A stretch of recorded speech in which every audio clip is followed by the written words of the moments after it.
ಲೋಕಭವನದಲ್ಲಿ ಕೆಲವೇ ಕ್ಷಣಗಳಲ್ಲಿ ಪ್ರಮಾಣ ವಚನ ಆರಂಭ ಆಗುತ್ತೆ. ಕಾರ್ಯಕ್ರಮ ಇನ್ನೇನು.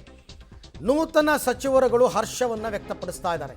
ನ್ಯಾಚುರಲಿ, ಸಹಜವಾಗಿ ಪಬ್ಲಿಕ್ ಟಿವಿ ಜೊತೆ ನೂತನ ಸಚಿವರು ಮಾತನಾಡಿದ್ದಾರೆ, ಖುಷಿಯನ್ನು ಹಂಚಿಕೊಂಡಿದ್ದಾರೆ. ಪಕ್ಷ ನಮಗೆ ಜವಾಬ್ದಾರಿ ಕೊಟ್ಟಿದೆ, ಸಮರ್ಥವಾಗಿ ನಿಭಾಯಿಸ್ತೀವಿ ಅಂತ ಲೋಕಭವನದಲ್ಲಿ ನೂತನ ಸಚಿವರ ಫಸ್ಟ್ ರಿಯಾಕ್ಷನ್. ಸೊ ಏನೇನು ಮಾತಾಡಿದ್ದಾರೆ, ಯಾರ್ಯಾರು ಮಾತಾಡಿದ್ದಾರೆ, ಏನು ಅಂತಕ್ಕಂಥದ್ದು ಬಹಳ ಮುಖ್ಯವಾದಂತಹ ವಿಚಾರ. ನಮ್ ಜೊತೆ ನೂತನ ಸಚಿವರಾದಂತಹ ವಿಜಯಾನಂದ ಕಾಶ್ಯಪ್ಪನವರು ಇದ್ದಾರೆ, ಬನ್ನಿ ಮಾತಾಡೋಣ. ಸರ್, ಕೊನೆಗೂ ಸಚಿವ ಸ್ಥಾನ ಸಿಕ್ತು, ಎಷ್ಟು ಖುಷಿ ಆಗ್ತದೆ ನಿಮ್ಗೆ? ಪ್ರಾಮಾಣಿಕತೆ, ನಿಷ್ಠೆಗೆ ಒಂದು ಇದೆ ಅನ್ನೋದಕ್ಕೆ ಇವತ್ತು ನಾನೇ ಸಾಕ್ಷಿಯನ್ನು ಮಾತಾಡಿದ್ದೇನೆ. ನಮ್ಮ ವರಿಷ್ಠ ರಾಹುಲ್ ಗಾಂಧಿ ಡಿ ಕೆ ಶಿವಕುಮಾರ್ ಮತ್ತು ನಮ್ಮ ಸಂಘಟನೆ ಇರ್ಬೋದು, ನಮ್ಮ ಸಮುದಾಯಕ್ಕೆ ನ್ಯಾಯ ಕೊಡಬೇಕು ವಿಷಯದಲ್ಲಿ ಇವತ್ತು ಆ ನ್ಯಾಯವನ್ನು ಕಲ್ಪಿಸಿಕೊಟ್ಟಿದ್ದಾರೆ. ನ್ಯಾಯಯುತವಾಗಿ ಯಾವ ರೀತಿ ನಮಗೆ ಅವಕಾಶವನ್ನು ಕಲ್ಪಿಸಿಕೊಟ್ಟಿದ್ರೆ ಆ ರೀತಿ ನ್ಯಾಯಯುತವಾಗಿ ಕಳೆದ 50 ವರ್ಷದಿಂದ ನನ್ನ ಪಕ್ಷದಿಂದ ಕುಟುಂಬ ಇದೆ. ಮುಂದೆ 50 ವರ್ಷವರೆಗೂ ನಾವು ಗಟ್ಟಿಯಾಗಿ ನಿಂತು ಈ ಪಕ್ಷವನ್ನ ಈ ರಾಜ್ಯದಲ್ಲಿ, ದೇಶದಲ್ಲಿ ಗಟ್ಟಿಯಾಗಿ ಬೆಳೆಸುವಂತ ಕೆಲಸ.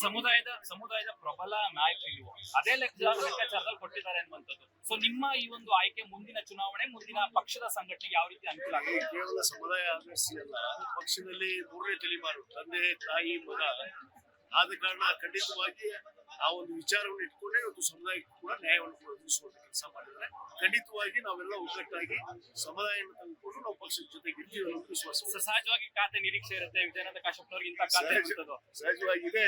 ನೋಡೋಣ ಅವ್ರು ಯಾವ್ದು ಕೊಡ್ತಾರೆ ಅದರಲ್ಲಿ ನಿಭಾಯಿಸುವಂತ ಕೆಲಸ ಮಾಡ್ತಾರೆ. ಸರ್, ಕೆಲವೊಂದಷ್ಟು ಜನ ಅಸಮಾಧಾನಗೊಂಡಿದ್ದಾರೆ, ಏನ್ ಹೇಳ್ತೀರಾ? ಸಹಜವಾಗಿ ಅಸಮಾಧಾನ ಎಲ್ಲರಿಗೂ ಇದ್ದಾವೆ. ಆ ಅಸಮಾಧಾನಕ್ಕೆ ನಾವು ನಾಯಕರಾದಂತ ಏನು ಮುಖ್ಯಮಂತ್ರಿಗಳು ಮತ್ತು ಮಾಜಿ ಮುಖ್ಯಮಂತ್ರಿಗಳು ಇವರೆಲ್ಲ ನಿರ್ವಹಿಸುವಂತ ಕೆಲಸ ಮಾಡ್ತಾರೆ. Thank you sir. ನಮ್ ಜೊತೆ ನೂತನ ಸಚಿವರಾದಂತಹ ರಘುಮೂರ್ತಿ ಅವ್ರ ಜೊತೆ ಬನ್ನಿ ಮಾತನಾಡ್ಸೋಣ. ಸರ್, ಕೊನೆಗೂ ನೀವು ಅನ್ಕೊಂಡಿದಂತಹ ಗಳಿಗೆ ಬಂದಿದೆ, ಎಷ್ಟು ಖುಷಿ ಆಗ್ತದೆ, ಏನ್ ಫೀಲ್ ಆಗ್ತದೆ?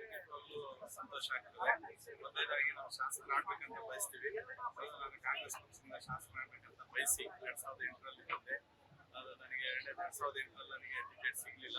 ಆದರೂ ನಾನು 4-5 ವರ್ಷ ಆರ್ಗನೈಸ್ ಮಾಡಿ ನಮ್ಮ ಕ್ಷೇತ್ರದ ಮತದಾರರ, ಕಾರ್ಯಕರ್ತರ, ಪಕ್ಷದ ಕಾರ್ಯಕರ್ತರ ವಿಶ್ವಾಸ ಗಳಿಸಿಕೊಂಡು 13ರಲ್ಲಿ ನಮ್ಮ ಮುಖಂಡರನ್ನ ಸೇರಿದ ಕೆಲಸ ಸಂಘಟನೆ ಶಾಸಕರು ಮಾಡ್ತಾರೆ. ನಂತರ 3 ಬಾರಿ 18-20 ಸತತವಾಗಿ ಓಕೆ, ನೂತನ ಸಚಿವರು ಯಾರ್ಯಾರು ಪ್ರಮಾಣ ವಚನ ಸ್ವೀಕಾರ ಮಾಡ್ತಾ ಇದ್ದಾರೆ, ಸಹಜವಾಗೇನೆ ಖುಷಿ ವ್ಯಕ್ತಪಡಿಸ್ತಾ ಇದ್ದಾರೆ. ರಘುಮೂರ್ತಿ ಅವರು ಮಾತನಾಡಿದ್ರು, ವಿಜಯಾನಂದ ಕಾಶ್ಯಪ್ಪನವರು ಮಾತನಾಡಿದ್ರು.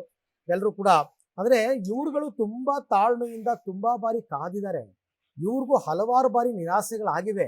ಕೊನೆಗೊಂದ್ಸರ್ತಿ ಅವಕಾಶ ಸಿಕ್ಕಿದೆ.